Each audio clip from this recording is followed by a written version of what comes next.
วันที่ 12 มิถุนายน 2025 แขวงคำมวนได้จัดพิธีประกาศการอนุมัติให้หัวหน้ากองบัญชาการป้องกันความสงบแขวงคำมวนพักการหับอุดหนุนบำนาญและแต่งตั้งหัวหน้า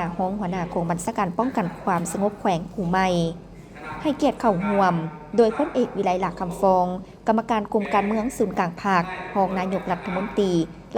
กระทรวงป้องกันความสงบและทานวันไซพองสวรรค์เจ้าแขวงคำมวนพร้อมด้วยบรรดาการนำแขวงตลอดฮอดนายตำรวจเข้าห่วมคุณจัตวาคอนสวรรค์สมภาไซคณะผักกระทรวงหัวหน้ากลุ่มใหญ่การเมืองป้องกันความสงบได้ผ่านมติตกลงของคณะเลขาธิการศูนย์กลางภาคดำรัสของนายกรัฐมนตรี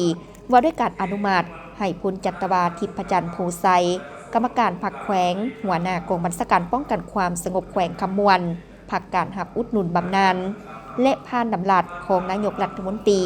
ว่าด้วยการแต่งตั้งพันเอกยันไซนันทวงศ์เป็นหัวหน้ากองบัญชาการป้องกันความสงบแขวงคำมวนผู้ใหม่